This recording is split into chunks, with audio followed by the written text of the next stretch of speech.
একজন জান্নাতি আর একজন জাহান্নামী। তো যারা ডান হাতে আমলনামা পাইবে হাসরের ময়দানে তারা হবে জান্নাতি, আর যারা বাম হাতে আমলনামা পাইবে তারা হবে জাহান্নামী। তাইলে সেখানেও ডাইনপন্থী আর বামপন্থীর ব্যাপার স্যাপার আছে, জোরে কয় না? তাইলে যারা ডাইনপন্থী তারা আমলনামা পাইবে কোন হাতে? ডান হাতে। আর যারা বাম হাতে আমলনামা পাইবে ওরা কোন পন্থী? আমরা কোন পন্থী হইতে চাই? যারা যারা ডাইনপন্থী হতে চাই না রায় থাকবি। আমরা সবাই ডানপন্থী, দয়া করে কবুল করে। সম্মানিত হাজিরিন, তো ওই হাসরের ময়দানে যারা ডানপন্থী, যারা ঈমানদার, তারা আমলনামা ডান হাতে পাবে এবং তারা জান্নাতি হবে। সুবহানাল্লাহ। তাইলে যারা ঈমানদার তারা জান্নাতি, বলেন সবাই বলেন, যারা ঈমানদার তারা জান্নাতি। আর ঈমানদার হওয়ার জন্য যে কয়েকটা জিনিস একেবারে জরুরি, যেগুলোর মধ্যে একটাও বাদ যাইতে পারে না, ওইগুলোর মধ্যে কালেমার পরেই হইল নামাজ। তাহলে এই বইতে পাচ্ছি আসলে قال رسول الله صلى الله عليه وسلم قال الإسلام وقواعد الدين ثلاثة عليهن أسس الإسلام من ترك واحدة منهن فهو بها كافر حلال الدم شهادة أن لا إله إلا الله وأن محمدا رسول الله والصلاة المكتوبة وصيام رمضان মুসনাদ আবি ইয়ালা হাসান সনদে হাদিসটি এসেছে।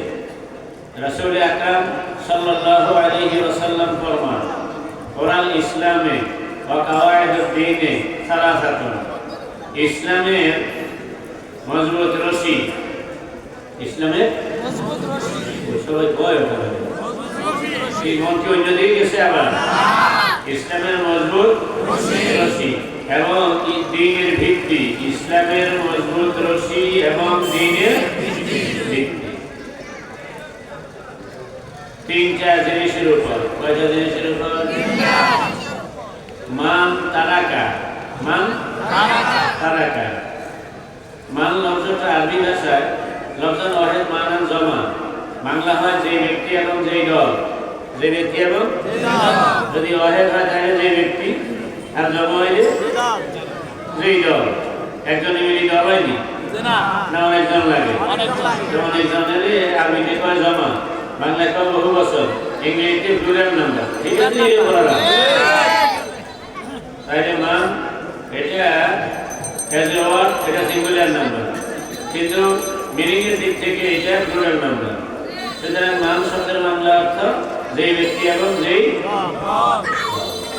নবী বলেন মান তারাকা, যে ব্যক্তি তরক করবে, যেই দল তরক করবে, ওয়াহিদাতান কোনো একটা, যে ব্যক্তি তরক করবে কোনো একটা, মিনহুন্না ওই তিনটা থেকে, আল্লাহু আকবার কয় আল্লাহ নবী কো তিনটা থেকে, যে তিনটার উপরে দিন ইসলাম প্রতিষ্ঠিত, যে তিনটা না হলে দিন ইসলাম মাটির সঙ্গে মিশে যায়, দিন আর থাকে না। ওই তিনটার মধ্যে যে ব্যক্তি বা যেই দল কোনো একটা, যে কোনো একটা তরক করবে, আহুয়া সেই লোকটা, বেহা ওই কারণে, কাফেরুন ইয়া নজরে পায়নি, শব্দ শব্দ তরজমা করে দেন না। আহুয়া সেই ব্যক্তি, বেহা ওই একটা তরক করার কারণে, কাফেরুন না, আমি কই না, নবী কয় ওই তিনটা যে কোনো একটা যে তরক করবে সে। এরপর নবী থামে না, কয় জিনিস একটা আরো আছে, হালালত দমে মুসলমান কইয়া দাবি করবে, অথচ ওই তিনটা থেকে কোনো একটা ছেড়ে দেবে, ওই লোক দুনিয়ায় বেঁচে থাকার অধিকার নাই। হালালত দমে, তাকে হত্যা করে রক্ত প্রবাহিত করা হালাল, আল্লাহ হত্যা করে। ওই তিনটা থেকে কোনো একটা তরক করবে আর নিজকে মুমিন বলে দাবি করবে, মুসলিম বলে দাবি করবে, ওই লোকের দুনিয়ায় বেঁচে থাকার কোনো অধিকার নাই। আপনি বলবেন তাইলে কি একজন মানুষের আপনি মেরে ফেলবেন? না, মেরে ফেলার কথা তো নয়, তার জন্য স্বাধীনতা আছে। তোমার কাছে যদি এই তিনটার কোনোটাই কোনো একটাও ভালো না লাগে, তাই তুমি বলো এই কথা যে তুমি অমুসলিম। তুমি যে বলো আমাদের দেশে হিন্দুরা আছে না, হিন্দুদেরকে আপনারা কেউ কোনোদিন নামাজ পড়তে বসেছেন? হিন্দুরা নামাজ কেন পড়ান না এটা নিয়ে কোনো প্রতিবাদ হয়েছে?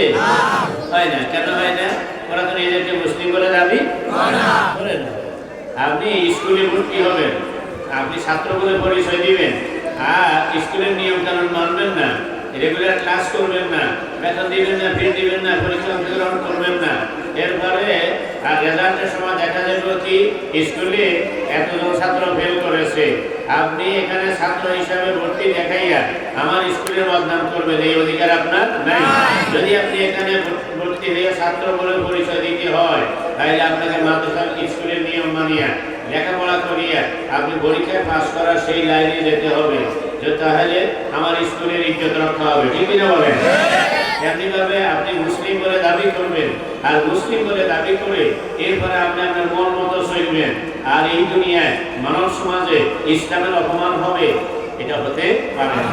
আপনার স্বাধীনতা আছে, আপনি মুসলিম হতেও পারেন, এই কথা বলে না। অমান শাহ আলী উঠবেন, অমান শাহ আলিয়াকুর। আমার আল্লাহ কয় তোমার মনে চাইলে তুমি কাফের হও, মনে চাইলে মুমিন হও, তোমার জোর করে কালেমা পড়ানো হবে না। কিন্তু কালেমা যদি পড়তে হয় আগে বুঝ করো, কালেমা পড়ার পরে তুমি কি কালেমার দাবি মানতে পারবে নাকি পারবে না। যদি দাবি মানতে পারো, ইসলামের ইজ্জত যদি রক্ষা করতে পারো, তাইলে কালেমাটা কবুল করো, তোমার দুনিয়া আখিরাত কল্যাণকর হবে। আর যদি ইসলাম তোমার কাছে ভালো না লাগে, তাইলে মুসলিম বলে দাবি করে ইসলামের গায়ে কলঙ্ক লেপন করিও না। আমি একটু বলতে পারছি ভাই? আচ্ছা, আপনারা বলেন মাঝে মধ্যে আওয়ামী লীগের থেকে কোনো সময় আওয়ামী লীগের কোনো কর্মীকে দলের থেকে বহিষ্কার করা হয়েছে, এরকম ঘটনা আছে না নাই? বিএনপি থেকে কোনো লোকের বহিষ্কার করা হয়েছে, এমন ঘটনা আছে না নাই? আছে। বিভিন্ন রাজনৈতিক দল তাদের দলের নেতা কর্মীদেরকে বহিষ্কার করে, কেন করে? আপনি যদি এই দল করতে হয় তাহলে দলের আদর্শ মানিয়ে আপনাকে সেভাবে চলতে হবে, আপনার কারণে দলের বদনাম হবে, সেই তো আপনি করবেন অপরাধ, গোটা দলের সবার উপরে যাইবে অপবাদ, এটা হতে পারে না। আমি এই কথা বলতে পারছি নি ভাই? এই জন্য নবীজি বলছেন, ইবনে মাজাহ শরীফের হাদিসে আছে, লা তুসাব্বিদু ওয়াজহি ইয়াওমাল কিয়ামা।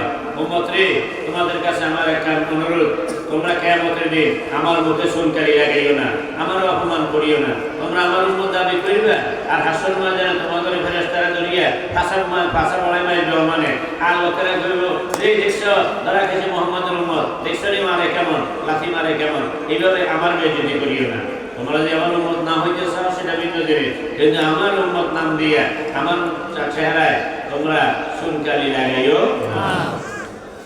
আমাদের নজর আসছে আপনাদের? আসুন এবার তাইলে নামাজের গুরুত্ব। এক নম্বর কথা হইল, ইমানদার ছাড়া কেউ আখিরাতে জান্নাত পাবে না। ইমানদার ছাড়া কারোর কবরে আযাব বন্ধ হবে না। কত জোরে বলি? ইমানদার ছাড়া কারোর কবর আযাব বন্ধ হবে না। ইমানদার ছাড়া কেউ আল্লাহর জান্নাত পাবে না। এই বিশ্বাস আপনাদের আছে তো? আর যেমনি ভাবে ঈমান ছাড়া জান্নাত নাই, ঠিক আছে বলেন? ঈমান ছাড়া জান্নাত নাই, তেমনি ভাবে নামাজ ছাড়া ঈমান নাই। তো নবীজি বলেন, পুরাল ইসলাম ও কাওয়াইদুদ্দিন সালাসাতুন আলাইহিন্না রুসুল ইসলাম। ইসলামের ভিত্তি এবং মজবুত রশি তিনটা জিনিস, এই তিনটার উপরে ইসলাম প্রতিষ্ঠিত। মান তারাকা ওয়াহিদাতান মিনহুন্না, যেই ব্যক্তি বা যেই দল ওই তিনটা থেকে কোনো একটা তরক করবে, বাদ দেবে, ছেড়ে দেবে, ফাহুয়া বিহা, সে ওই একটা তরক করার কারণে কাফিরুন। এরপরে তো হালাল দমে, তার রক্ত অন্য মুসলমানের জন্য বৈধ হয়ে যায়, তাকে হত্যা করে রক্ত প্রবাহিত করা যায় হয়ে যায়। তবে এখানে মনে রাখতে হবে, এই অপরাধীর হত্যা করা এই অধিকার এবং দায়িত্ব এটা ইসলামী রাষ্ট্রের সরকারের উপর। ইসলামী রাষ্ট্রের সরকারের উপর এই দায়িত্ব।